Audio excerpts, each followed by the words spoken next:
My name is Ali, and I live in Sudan. I've been wanting to share this story for a long time.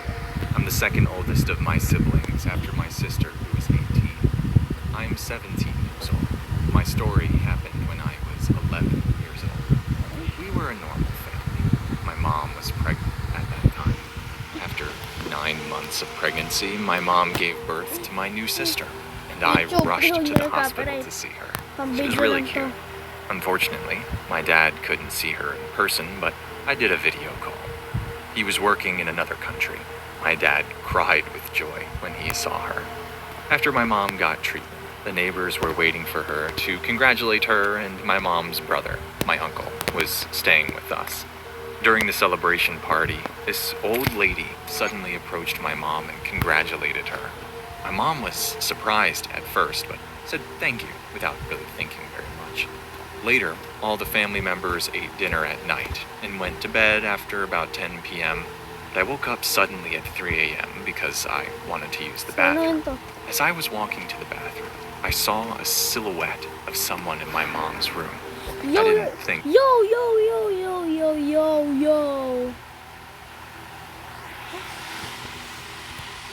Is this surgery?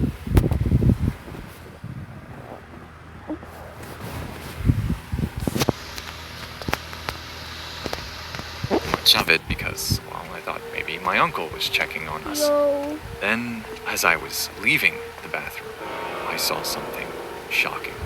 My uncle was throwing someone on the floor, punching them. He was yelling at me to go to my room and not come out. A few minutes later, I hear police sirens, and I could hear them and my uncle talking, but I couldn't hear them very clearly. After the police left, my uncle told us to go back to sleep. The next morning, I asked my uncle what had happened yesterday.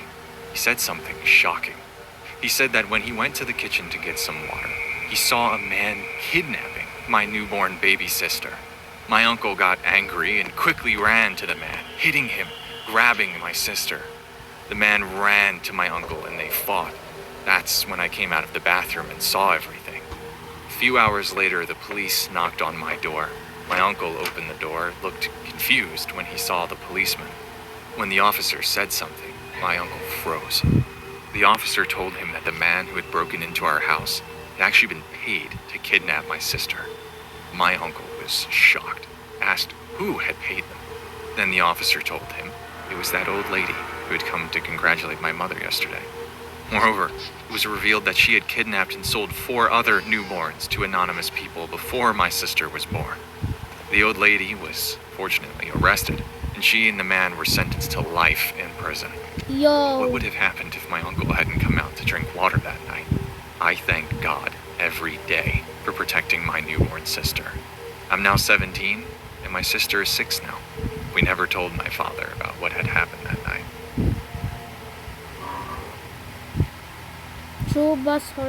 One night, my mother was coming home from school on the bus. The bus wasn't full, but it had plenty of people already on it. One woman in particular got my mother's attention right away because she started staring at my mother's belly.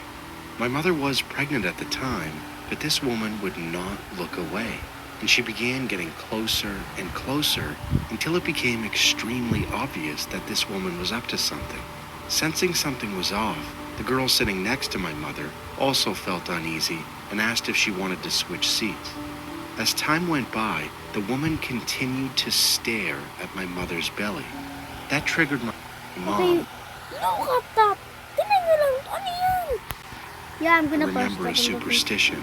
If someone has no philtrum, there is a high chance that they are not human.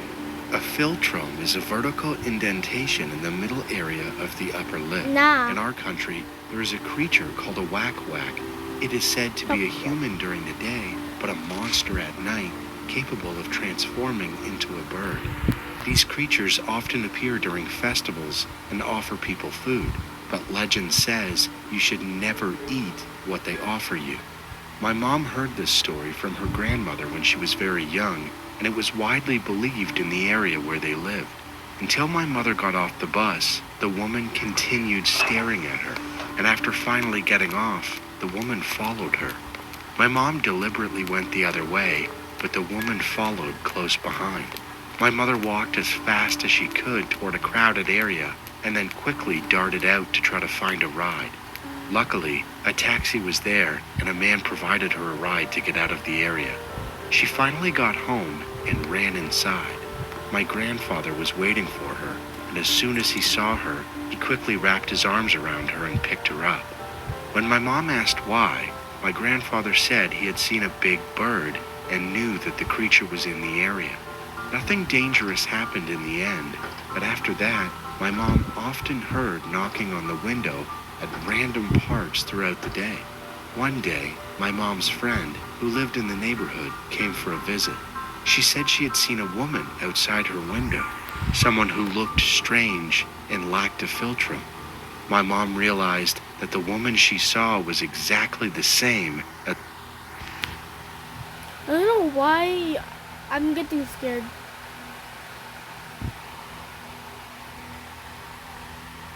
I'm getting scared, promise. the one that her friend had encountered. CDO Carne Norte. Kahit araw-arawin, sarap sulit alitin. Bili na! Tulong na takot. Yung happy true apartment horror story. Oh my God. I was 13 years old when this scary incident happened, and I lived on the 7th floor of an apartment building. I was coming home from school with my older brother, who was a year older than me. And when we got to the building, we tried to take the elevator, but it didn't work. So my brother told me to take the stairs. So I agreed, and he went up to the 7th floor faster than me. When I got to the 4th floor, I heard the sound of someone walking in high heels below me. Why I is thought it he was my up there neighbor with who his- lived on the 4th floor, Oh. and I wanted to say hello. So I waited for her to come, but all I could hear was the sound of high heels getting closer. So I just went back upstairs. That night, I went to sleep because I had to go to school the next day. Baka lang her Then I woke up in the middle of the night, sweating all over my body. I wondered why, but I thought it was just because it was hot. So I opened the window. Okay, I why fell would asleep you again, do that for but unknown woke up reasons? again in the middle of the night. My whole body was drenched in sweat again. I was Close confused. that. I thought it was nothing. Tried to go back to Close sleep. that I couldn't thing. move. I was scared. I didn't want to Marami open pa to, my guys. eyes, but I saw something standing in the corner of the room. And suddenly, the shadow started jumping at me. Whoa. I screamed and tried to move, and I realized that I was literally in sleep paralysis. I'd seen on YouTube that moving your feet could help you get out of sleep paralysis, so I tried moving my feet, and luckily, it worked. I was so scared that I ran to my parents' room and woke my mom up. I cried, told her what had happened, and she started praying for me. And when I woke up the next day, I heard shocking news. My neighbor on the 4th floor had died for unknown reasons. She was wearing red high heels and a red dress. It was like she was going to a party. And her cat was found dead in the bathroom. I was shocked. That night, Oh my- I woke up again in the middle of the night and couldn't move. And I saw something shocking right before my eyes. It was a woman in a red dress with a cat. I realized she was my neighbor on the 4th floor who had died the day before. But her face was very pale, and her cat was covered in blood. I closed my eyes, and I started praying. When I woke up the next morning, luckily, there was nothing in my room. I didn't tell my parents. I thought I was just hallucinating. But I really have so many questions. Why did this happen to me? And why did she come to my room? Bagong household. Hey, I'm a really big fan of your channel, and I wanted to share a story my dad told me when I was younger. When my dad was around 16 years old, he was working on a ranch in Idaho. His job was to Okay, wrangle the horses guys. that always ran off deep into the mountains. Okay, He would guys. always use his own horse, Angel, to go and catch Hindi pa ako ganito. them. My dad said Angel was a funny horse because she always acted like a dog, very playful and full of energy. Every so often, when the horses ran off even deeper than normal, my dad would pass by an old, abandoned shack that looked like it had been falling apart for years. Every time he passed it, the hair on the back of his neck would stand up, and he'd get an eerie feeling. But it wasn't just him. Angel, His normally playful horse would start bucking and snorting at the sight of the house. That really freaked my dad out. One day, while he was in town, he ran into another ranch worker who had been there for a few years. They started chatting over lunch, and since the guy knew the area so well, my dad asked, "What's the deal with that creepy rundown house?" As soon as he said that, the man's friendly smile changed into something else, a strange, unsettling grin. "You really want to know, kid?" the man asked. My dad said yes, and so the man told him this story. Back in the mid-1900s, a man named Frederick Beale lived in that house. Everyone just called him Beale. He didn't want to live near civilization, so he built the house in the mountains with his own two hands. Parang may tumatawag.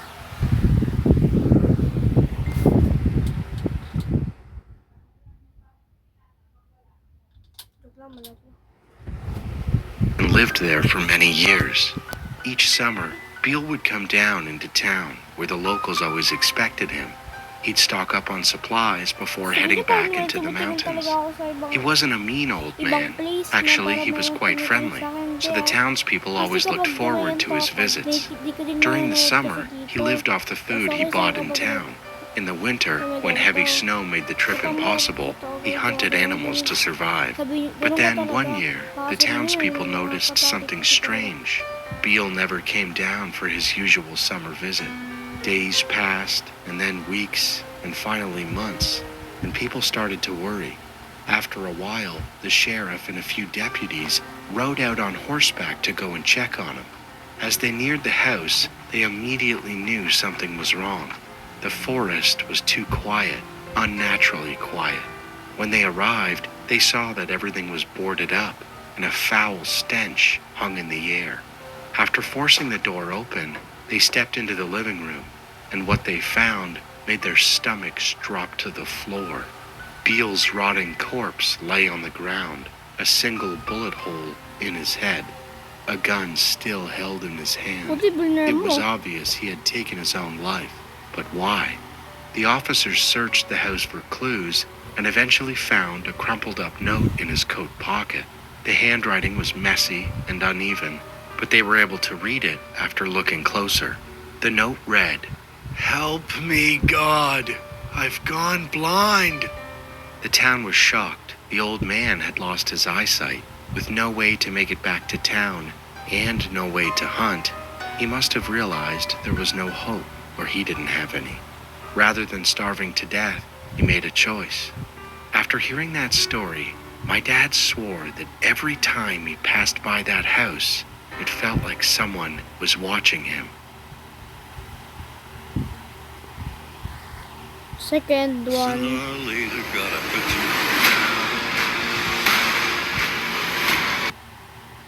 True skinhead Hello, horror story. my name is Alex, and this happened to me when I was 12 years old. 12, I live in you were Latvia, very in a young very boy. populated area. It's full of people.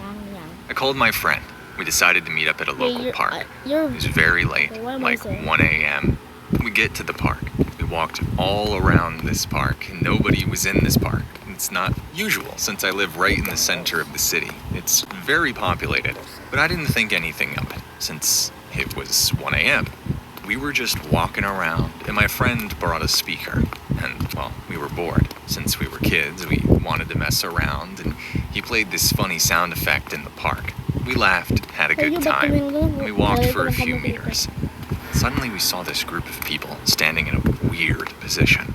I told my friend, looks like a group of drunk homeless men. We didn't see anything from them because it was so dark, so we went a bit closer, out of curiosity. We see these people. Bald, bomber jacket, big black boots. Okay, that's They reminded me of literally- skinheads. Skinheads are usually racists, and I was super scared because, well, I'm black. I told my friend, "Bro, let's get out of here." He said, "Why?" I kept saying, "No time to explain. We have to go now." He kept saying, "Why?" But while I was saying to get out, I heard this deep voice shouting, "Hey kid, come over here!" I was shocked. I froze. I didn't say anything. And they shouted again, "I said come over here now!" I was scared. I didn't say anything. I looked at my friend and he was terrified. When I looked back at them, they were running in our direction. I screamed at my friend, "Run!" And we were terrified, running away as fast as we could. We sprinted out of the park. We didn't see anyone in the streets, but we saw a cafe. It was a public place, so I thought there will be people there, so we ran there. Before we ran into the cafe, I look behind me and I see that they're still chasing us with this evil smile cracked across their face. So we run into this cafe and nobody is there. We were bewildered. We wanted to find a bathroom where we could just lock ourselves in, call the police while we were locked in there. But we couldn't find the bathroom. We didn't know what to do. We looked behind us and I saw that they entered the cafe. We were at the corner of the wall and we had no other way to escape. We stood there. They ran up to us. One of them grabbed me, another one grabbed my friend. We're screaming for help, but nobody was in the cafe. The one who grabbed me had bloody hands full of scars and screams in my ear, "Shut up! You will come with us!"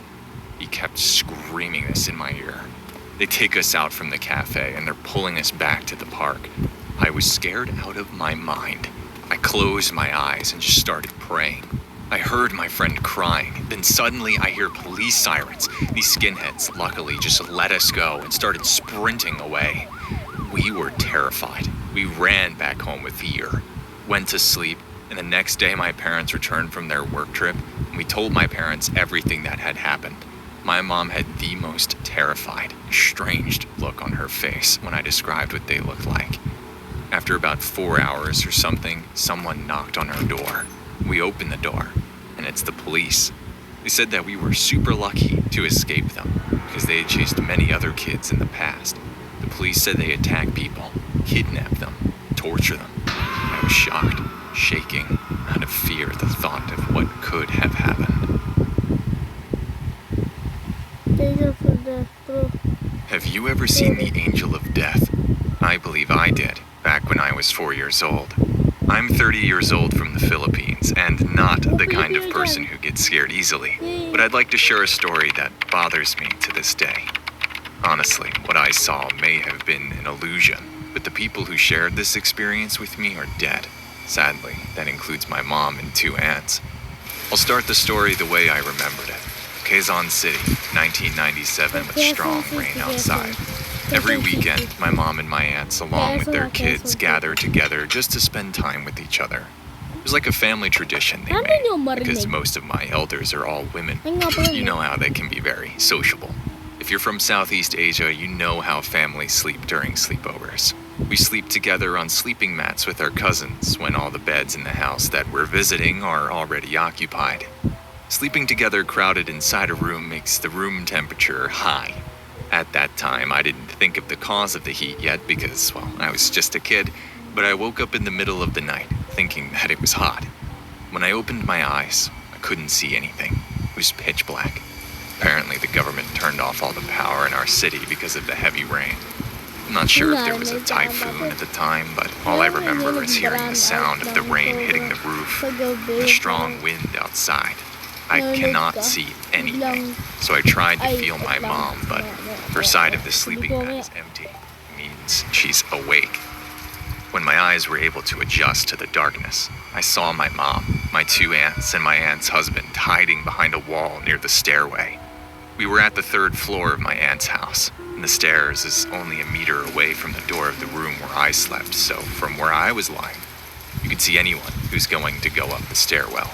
I called to my mother, "Ma?" and walked towards my scared aunts. They all looked at me and whispered to stay quiet. If you're a kid and you saw your mom and aunts hiding from something, you would be curious, right? I tried to peek from the wall to see what's scaring them, but my mom pulled me back. She said it was the Angel of Death. That piqued my curiosity even more. What does it look like? So while they're whispering and discussing what to do, I tried to peek again. This time, my mom was not able to pull me, and I was horrified by what I saw.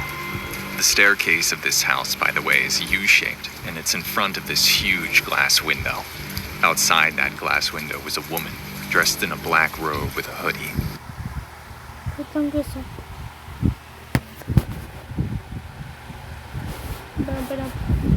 Lang normal lang sa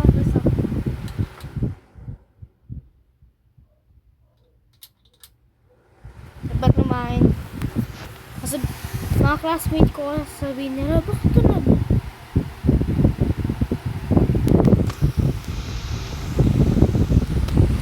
Now I'm leaving.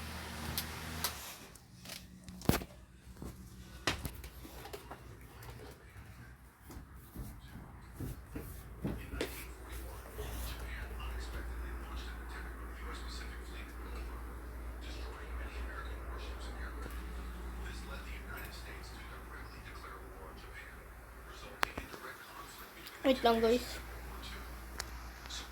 Guys. What I saw. The staircase of this house, by the way, is U-shaped, and it's in front of this huge glass window. Outside that glass window was a woman, dressed in a black robe with a hoodie. The hood of her robe is down, and I can see her pale, white face, her neck-length hair. She was peeping inside the house from the window, like she's trying to find someone. I know she's floating because there's no way she can look into the second floor window with half of her body showing without any problems, holding a huge scythe on her right hand. My aunt's husband pulled me in again, but it was too late. I already saw the lady they were hiding from. The angel of death is a woman, and it's a good thing she didn't see me. I can no longer remember how that night ended, but I overheard my aunt and my mom talk about it the next morning. They thought I wouldn't understand, but I did. Even though I was only 4 years old.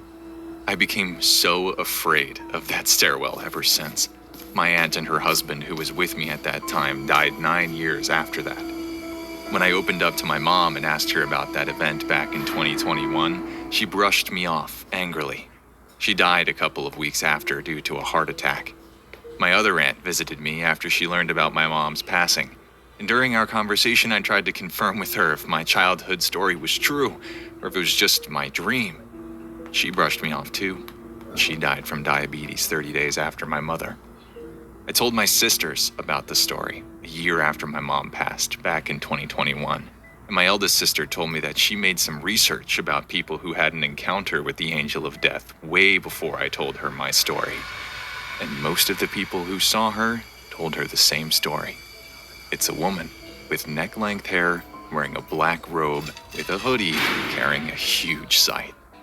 Up to this day, I never got the confirmation from my mom or anyone that it was a dream, because no one would like to confirm. And everyone that I encountered that angel of death with that night already passed away.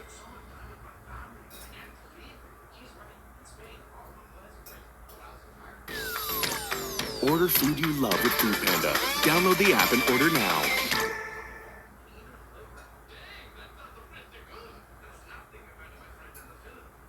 This story happened back in 2021 when I was only 12. My aunt and my cousins were staying with us at the time because they had just moved to our state for a fresh start.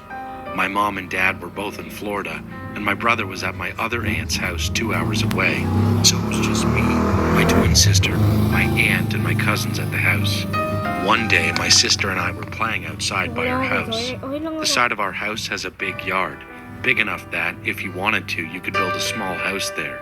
There's also a large tree at the end of the yard, near where the street ends. Due to the placement of my house, you can see 4 different streets from there. If you look to the right, you can see a long street with the police station, fire station, and courthouse. If you look to the left, you can see a closed-down corner store and another stop sign. So, as I said, one day my sister and I were playing outside when a car came speeding down the street in front of our house. As soon as the driver spotted us, the car slowed down. It was an old, beat-up family van. The way it slowed down right in front of us was already suspicious, but we just brushed it off. Then, when we saw the van drive by a second time, we decided to move a little closer to the house and continued playing. When the same car drove by a third time, it stopped at the stop sign, which gave the driver a clear view of our house.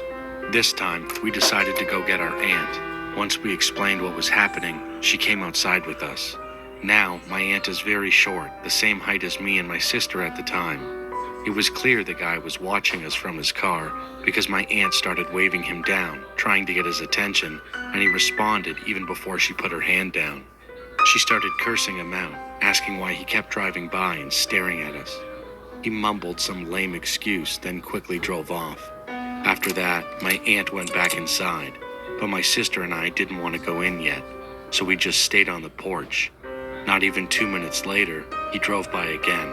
My sister and I ran inside to tell our aunt, and we all drove to the police station. They said he hadn't really done anything to us, so they couldn't take any action. However, we were able to get his license plate number and gave it to them. A week later, a girl went missing. Some people think she ran away, but I can't help but feel that it might have something to do with that creepy man.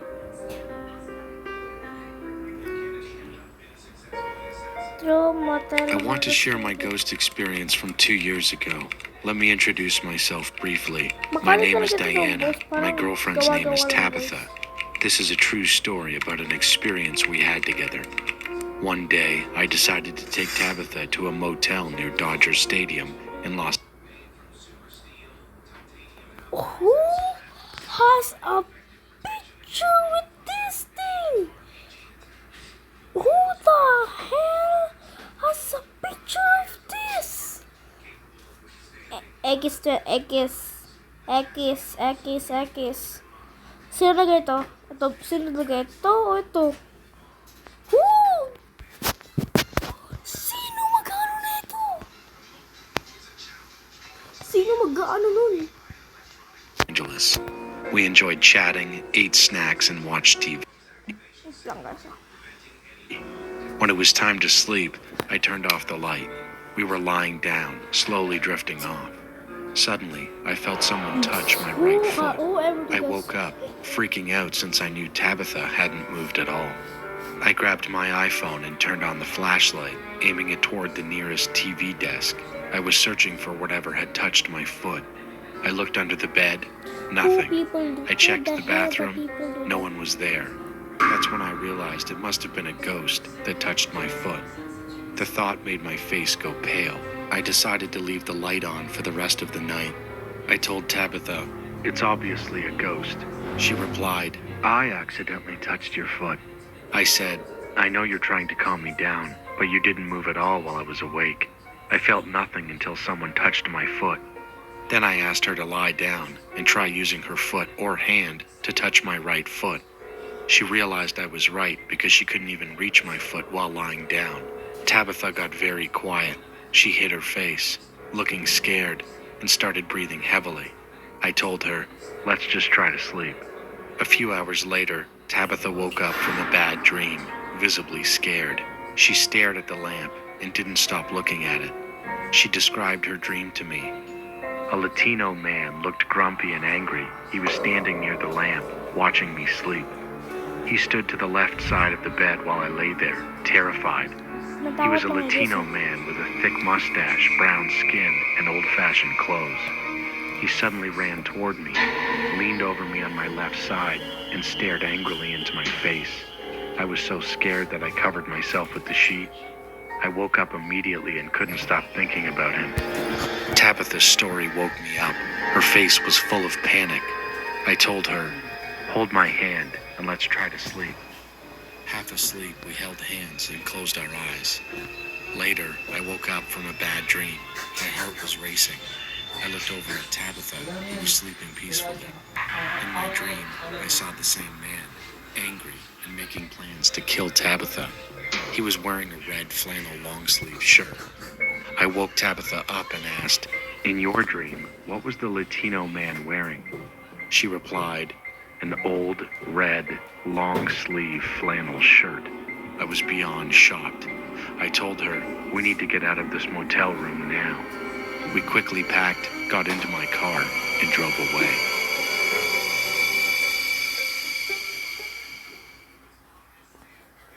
It was my school break, and my mother suggested I stay with my grandma for a week or more during the holidays. I couldn't resist, since my grandmother cooked the best meals ever.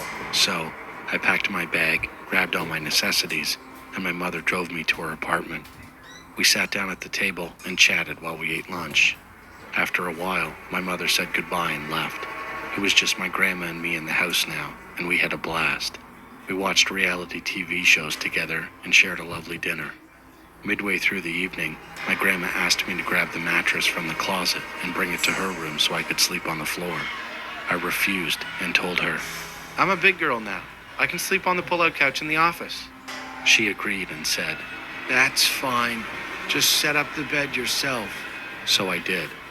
It was time to go to bed when my grandmother came to my room and said, "It's time for bed now.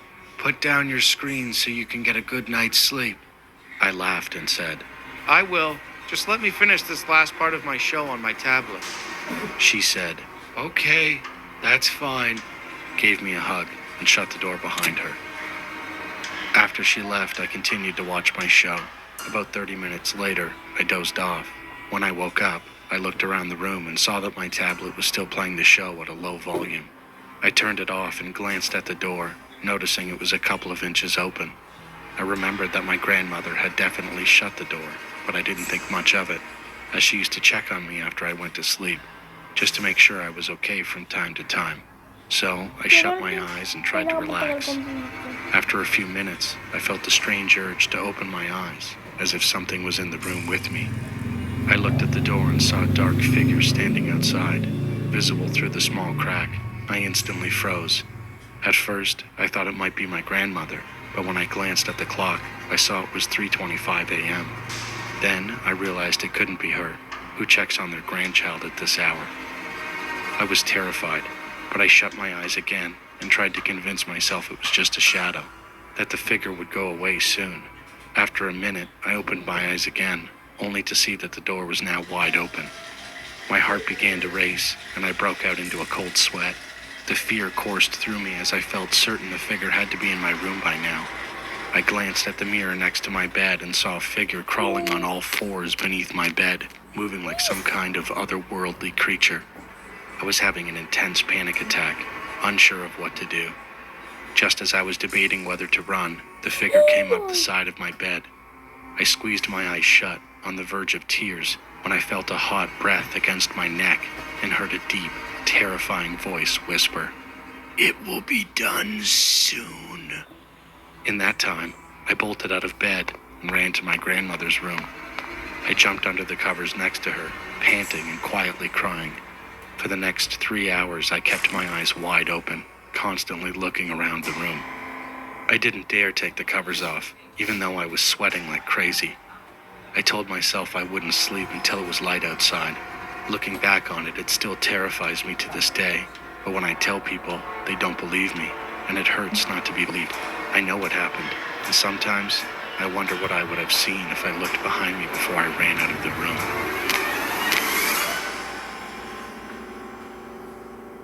So, see you on the next video, This is- guys. And, oh my god, don't na ako.